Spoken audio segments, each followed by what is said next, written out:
সেই বহু বছর আগের কথা। পূর্ব বাংলার এক শান্ত নিসর্গে ঘেরা গ্রাম পান্নাগাঁও। গ্রামের কেন্দ্রে বিশাল এক জমিদার বাড়ি, চারপাশে সুদৃশ্য বাগান, পুকুর আর সোনালি ধানের মাঠ। সেই বাড়ির মালিক ছিলেন জমিদার হরিচরণ রায়, একজন শক্ত হাতে শাসন করা মানুষ। তার চোখে করই ছিল শ্রেষ্ঠ নিয়ম, আর তার নিয়ম ভাঙা মানেই কঠোর শাস্তি। হরিচরণ রায়কে ভয় পেত গ্রামের ছোট বড় সবাই। তিনি হাসতেন না, কান্না বুঝতেন না।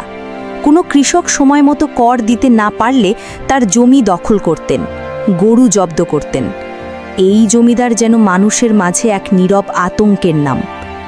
তবে জমিদার বাড়ির এই কঠিন দেয়ালের ভেতরেই ছিল এক কোমল হৃদয়, এক আলোক শিখা।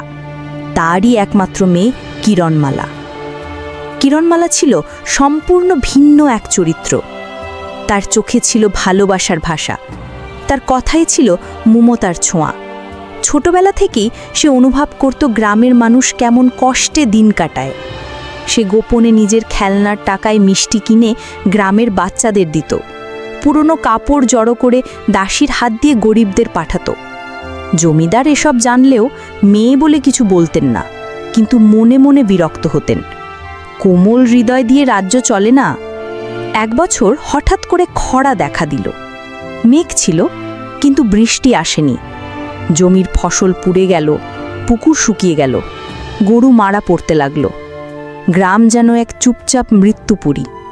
কৃষকরা খাবারের জন্য হাহাকার শুরু করলেও জমিদার তখনও ঘোষণা দিলেন, কর চাই, সময় মতো না দিলে জমি উঠিয়ে নেওয়া হবে, আর ক্ষমা চাইবেন না, এবার কেউ রেহাই পাবে না। এই খবরে পুরো গ্রাম স্তব্ধ হয়ে গেল। এক সন্ধ্যায় কিরণমালা দেখল রমেশ কাকা, এক বৃদ্ধ কৃষক, জমিদারের দরজায় এসে কাঁদছেন। মহারাজ, এবার দয়া করুন, খাবার নাই, সন্তান না খাইয়া মরে, কর কোথার থেকে দিব বলুন। হরিচরণ রায় রুক্ষ গলায় উত্তর দিলেন, আমি সহানুভূতি দিয়ে জমিদারি চালাই না, কাল সকালেই তোমার জমি উঠিয়ে নেওয়া হবে। রমেশ কাকা চোখ মুছে চলে গেলেন। কিরণমালা সেদিন রাতে ঘুমোতে পারল না। তার ভেতরে যেন কিছু একটা ভেঙে পড়ল। ভোর রাতে সে বাবার ঘরে গিয়ে চুপচাপ দাঁড়ালো। জমিদার তখন চুপ করে তাকিয়ে আছেন। বাবা, কিরণমালা ধীর গলায় বলল, আপনি কি জানেন আপনি কার রাজা? যারা খেয়ে পড়ে বাঁচতে পারে না তারা কি আপনার শত্রু? আপনি শুধু জমি দেখেন, মানুষ নয়। বাবা, আপনি তো আমাদের অভিভাবক। আপনি যদি ওদের পাশে না দাঁড়ান তাহলে এ রাজ্যের গৌরব কোথায়? কিছুক্ষণ জমিদার চুপ করে থাকলেন। মেয়ের চোখে জল, তার শক্ত হৃদয় যেন প্রথমবারের মতো হোঁচট খেল।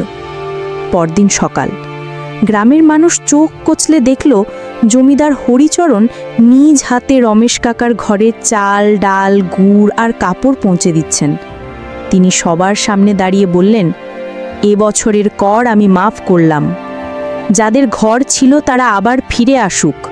আমার বাগানের পাশে নতুন করে ঘর তৈরি হবে তাদের জন্য। গ্রামের লোকেরা অবাক।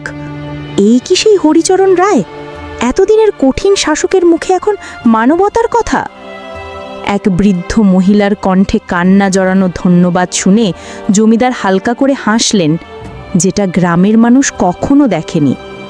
আর সবাই জানল এই পরিবর্তনের পেছনে ছিল একটাই নাম, কিরণমালা। তার ভালোবাসা, সাহস আর মানবতার শক্তি তার বাবাকে নতুন চোখে পৃথিবী দেখতে শিখিয়েছে। বন্ধুরা, রোজ আসছি নতুন নতুন রূপকথা, মজার মজার গল্প। তাই আর দেরি কেন? এখনই চ্যানেলটি সাবস্ক্রাইব করে ফেলো।